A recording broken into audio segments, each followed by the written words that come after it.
अस्सलाम वालेकुम एवरीवन जी। तो कैसे सब, आज हम मुहर्रम में स्पेशल बनाने जा रहे हैं जी बहुत ही ख़ास न्याज़। और इसको आप या हम नॉर्मली बरसात के मौसम में भी बनाते हैं और ये गांव में देहात वाली साइड पे बहुत ज़्यादा बनाई जाती है। सो जल्दी से बताएं कि आप इसको क्या कहते हैं। सो आप बिस्मिल्लाहिर्रहमानिर्रहीम, जल्दी से वीडियो को लाइक करें, चैनल को सब्सक्राइब करें और बेल के आइकन को प्रेस करें। बहुत शुक्रिया। यहाँ पे है जी मेरे पास 200 ग्राम गुड़ है, ठीक है। ये तकरीबन 1 पाव से कम है। उसमें आपने 1 गिलास पानी का ऐड कर देना है और जस्ट आपने गुड़ को पिघलाना है, इससे ज़्यादा आपने नहीं पकाना। लेकिन इसमें आपने एक चीज़ ज़रूर शामिल करनी है जिससे इसका टेस्ट बहुत ही अच्छा हो जाता है, वो है जी इलायची। आप चाहें तो इलायची का पाउडर भी ऐड कर सकते हैं, नहीं तो इलायची को आपने इस तरह खोल के इसमें ऐड करना है। और ये जो पत्ता है ना, इलायची का जो कवर है वो बाद हम निकाल देंगे और फिर हमने इसको तकरीबन पिघलाना है। और पिघलाने के बाद आपने फ़ौरन से इसका जो फ्लेम है ऑफ़ कर देना है, इसको पकाना बिल्कुल भी नहीं है। सो बहुत ही मज़े की रेसिपी है। काइंडली जल्दी से वीडियो को लाइक करें, चैनल को भी सब्सक्राइब करें ताकि हर आने वाली वीडियो का नोटिफिकेशन आपको सबसे पहले मिल जाए जी। तो यहाँ पे है जी मेरे पास सबसे पहले गंदम का आटा तकरीबन मेरे पास 2 कप है, ठीक है। उसमें आपने 1 से 2 चम्मच देसी घी के ऐड कर देने हैं। अगर नॉर्मल घी भी आप ऐड करना चाहें तो आप कर सकते हैं। उसके बाद आपने इसमें सॉल्ट ऐड करना है। सॉल्ट तकरीबन मैं हाफ़ टी स्पून ऐड कर रही हूँ। और उसके बाद मेन इंग्रेडिएंट है, ये है जी बेकिंग पाउडर। बेकिंग पाउडर आपने इसमें ऐड करना है, जस्ट 1 टीस्पून आपने इसमें ऐड करना है। आप चाहें तो थोड़ा सा कम भी ऐड कर सकते हैं, लेकिन इतना इनफ है, ठीक है। उसके बाद आपने अपने रिक्वायरमेंट के मुताबिक लेना है और उसमें आपने ऐड कर देना है। और इसके बाद आपने सबसे पहले तो पानी ऐड नहीं करना, हाथों को अच्छे से साफ़ सुथरा करके तो अपने हाथों की मदद से ही इसको अच्छे से पहले ऑयल के अंदर आटे को अच्छे से मैश करना है। जिस तरह हम आटा गूंथते हैं वैसे ही हमें इसको गूंदना है, लेकिन जो इसकी डो है ना वो थोड़ी सी हार्ड होती है। आप चाहे इसको जितना मर्ज़ी पतला करने की कोशिश करें ना, लेकिन हल्की फुल्की ये हार्ड ही रहती है। और सबसे पहले तो अपने हाथों की मदद से इस तरह आटे को मैश करना है। उसके बाद आपने जो हमने गुड़ का पानी रेडी किया था, उसी गुड़ के पानी से हमने इसकी डो रेडी करनी है। उसको सबसे पहले तो आपने ठंडा कर लेना है। ठंडा होने के बाद ही आपने यूज़ में लेके आएँ, नहीं तो गरम-गरम में करेंगे तो ये बाद में ख़राब भी हो सकता है। सो महफूज़ करने के लिए आपने इसको ठंडे पानी से ही, ठंडे शीरे से ही इसको अच्छे से गूँथना है।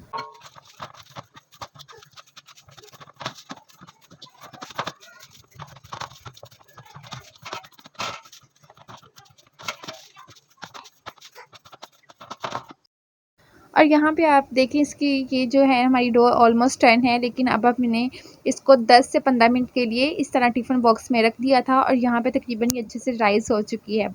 अब आपने इसका एक पेड़ा लेना है, ठीक है। आपने लेकिन मोटे साइज़ का लेना, थोड़ा हैवी ले लें, क्योंकि हमने इसी के तकरीबन 2 से 3 बनाने हैं। सो आपने एक ही दफ़ा में ज़रा हैवी ले लेना है, बार-बार आपको बनाने की ज़रूरत नहीं पड़ेगी। सबसे पहले तो आपने इसको प्रेस करना है, हाथों की मदद से, हाथ की हथेली से आपने इसको प्रेस करना है। प्रेस करने के बाद आपने इसके किनारे पतले करने हैं और उसके बाद आपने हल्का से इसको डस्ट करना है। डस्ट करने के बाद आपने इसको बेलने से बेल देना है। तकरीबन जिस तरह हम नॉर्मल रोटी घर में बनाते हैं ना, सेम टू सेम आपने इसी तरह इसको बेलना है। बेलने के बाद आपने सबसे पहले तो इसके ऊपर घी लगाना है। यहाँ पे मैं देसी घी का इस्तेमाल कर रही हूँ, आप चाहें तो डालडा घी का भी इस्तेमाल कर सकते हैं। उसके बाद आपने जब इसको अच्छे से है सेपरेट कर देना है, उसके बाद आपने इसको हल्का सा डस्ट करना है। मीन्स कि जो भी आपके पास गंदम का आटा मौजूद है वो आपने हल्का से इसके ऊपर डस्ट करना है। और उसके बाद आपने इसको एक तह में फ़ोल्ड कर देना है। जस्ट हम एक तह लगाएंगे, इस तरह करने से क्या होगा कि जो थोड़ी सी लेयर्स बन जाती हैं जो कि बाद में क्रिस्पीपन लेके आती हैं और अच्छी लगती हैं। यहाँ पे हम दोनों हाथों से उठा के इस तरह इसको फ़ोल्ड कर देंगे और फिर से हमने इसके ऊपर देसी घी लगाना है। देसी घी लगाने के बाद आपने इसको फिर से डस्ट करना है, क्योंकि ये जो प्रोसीजर है ना ये इंतहाई ज़रूरी है। अगर तो आप चाहते हैं ना क्रिस्पी बने तो उसके लिए आपको ये प्रोसीजर ज़रूर करना पड़ेगा। सो वीडियो को भी जल्दी से लाइक करें और चैनल को भी जल्दी से सब्सक्राइब करें। अब यहाँ पे मेन बात स्टार्ट होती है। अब यहाँ पे आपने इसको नॉर्मली जिस तरह हम रोल करते हैं ना, सेम टू सेम आपने इसी तरह इसको रोल कर देना है। रोल करने के बाद आपने हाथों का इस्तेमाल ज़रूर करना है और हाथों की मदद से इसको गोल शेप में लेके आना है, सेम टू सेम ऐसे। क्योंकि अगर आप इसको गोल शेप में नहीं लेके आएंगे तो बिल्कुल भी अच्छे से नहीं बनेंगे। सो उसके लिए आपको अच्छे से गोल शेप में लेके आना पड़ेगा। यहाँ पे तकरीबन ऑलमोस्ट फाइनल लुक है। अब यहाँ पे नाइफ़ की मदद से मैंने तकरीबन इसके 4 पीसेस किए थे। आज की रेसिपी हम 2 तरह के चोंगे रेडी करने जा रहे हैं। सो उसके लिए बेस्ट है ना कि आपको बताया जाए कि किस तरह 2 किस्म के रेडी होते हैं। यहाँ पे तकरीबन मैंने 6 पीसेस कर लिए थे, ठीक है। उसके बाद यहाँ पे आपने हाथ की मदद से इसको ऐसे ही प्रेस कर देना है, ठीक है। हथेली में रखें, हथेली में रखने के बाद दूसरी हथेली से इसको प्रेस कर दें। लेकिन यहाँ पे एक बात ये हुई थी, जैसे मैंने इसको प्रेस किया था, जब हमने इसको बेलना स्टार्ट किया ना, तो बेलने के बाद क्या हुआ था, जो इसकी लेयर थी थोड़ी पतली लग रही थी, क्योंकि जो गुड़ के चोंगे थोड़े से मोटे होते हैं, ठीक है। इनकी लेयर इतनी पतली नहीं होती, सॉफ्ट मोटे होते हैं तो वही सॉफ्ट बनते हैं और खाने में भी अच्छे लगते हैं। तो जहाँ पे जैसे मैंने इसकी एक लेयर रेडी की थी, तो ये तकरीबन पतली हुई थी, तो यहाँ पे तकरीबन हमने एक और पेड़ा पकड़ के तो इसके ऊपर लगा के तो दोनों को इकट्ठा बेल दिया था, ताकि इसकी जो लेयर है वो थोड़ी सी मोटी हो जाए। यहाँ पे आप इसका साइज़ चेक कर सकते हैं। यहाँ पे जो शीरा बच गया था मेरे पास, जिससे मैंने आटा गूंदा, उसको मैंने थोड़ा सा थिक कर लिया, उसका सीरम टाइप उसको बना लिया। ये हमारे लास्ट पे ज़रूर काम आएगा। यहाँ पे देखें, इस तरह 2 पेड़े मैंने एक साइड पे कर लिए थे और बाकी दोनों को इकट्ठा करके बेल दिया था और तकरीबन ज़रा हैवी बन गए थे। ये है जी कुछ इनकी फाइनल लुक। और ये जो अभी मैंने बेल के रखे हैं, ये पहले के जो बेल के रखे थे, दोनों में अच्छा खासा डिफरेंस है। सो तकरीबन आप बेलने के बाद 2 से 3 मिनट के लिए रेस्ट दे लें, ताकि ये वो अच्छे से अपनी ओरिजिनल हालत में आ जाए। और यहाँ पे ऑयल बहुत ज़्यादा गर्म नहीं है, डीप फ्राई करना है हमने इनको, लेकिन बहुत ज़्यादा हमने डायरेक्ट इसको गर्म नहीं कर लेना। अगर एकदम से आप इसको गर्म कर लेंगे तो क्या होगा कि जो आपके चोंगे हैं वो तो अंदर से कुछ कच्चे से रह जाएंगे, ठीक है। और दूसरा ये कि वो फ़ौरन से ऊपर से कलर आ जाएगा और जल भी सकते हैं। सो इसके लिए आपको इसको बहुत ही नॉर्मल फ्लेम पे बनाना है और इस तरह चम्मच की मदद से आपने इसको अच्छे से फुला लेना है। बिल्कुल पूड़ी की तरह ये फूल जाते हैं और बहुत ही अच्छे टेस्ट में बहुत ही आला है। सो आप ये रेसिपी ज़रूर ट्राई करिएगा, इंशाल्लाह आपको बहुत ही ज़्यादा पसंद आएगी।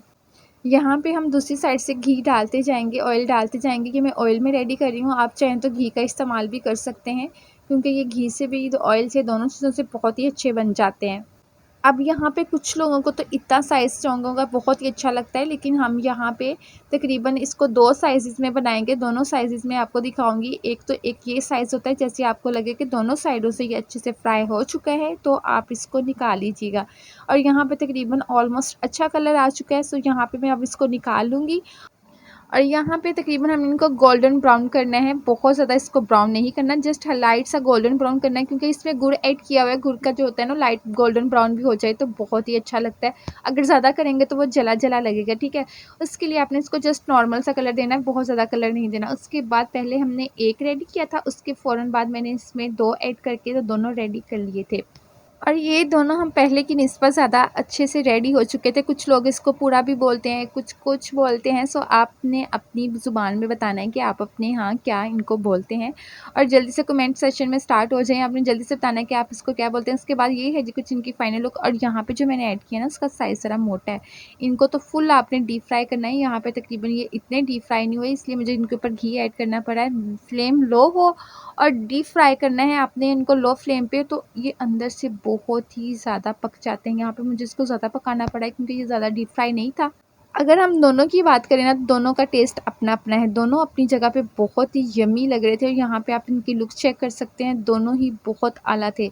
सो दोनों रेसिपीज़ आप अपने घर में ज़रूर ट्राई कीजिएगा। रेसिपी एक ही है, लेकिन जस्ट तरीका थोड़ा सा डिफरेंट है। सो आप दोनों को ट्राई करिएगा। यहाँ पे जो हमने गुड़ का सीरम रेडी किया हुआ था ना, वो इसके ऊपर ऐड करना है। अच्छा, ये टोटली ऑप्शनल है। वैसे तो हमने गुड़ ऑलरेडी इसके अंदर ऐड कर दिया है, लेकिन अगर फिर भी आपको मेरी तरह ज़्यादा मीठा पसंद है ना, तो आप ये वाला स्टेप ज़रूर करिएगा, क्योंकि ये बहुत ही आला टेस्ट आया था इसका। गारंटी है, जिसको आप एक दफ़ा बना के खिला देंगे ना, तो इंशाल्लाह हर वीकेंड पे वो आपसे डिमांड करेगा कि हमें ये बना के खिलाएं, क्योंकि बहुत ही मज़े के लगते हैं। और मोस्टली जब भी बारिश का मौसम होता है, मोस्टली घरों में ये बनते हैं। सो आप इसके रूटीन का हिस्सा ही बना लेंगे, इतने ये लजीज हैं।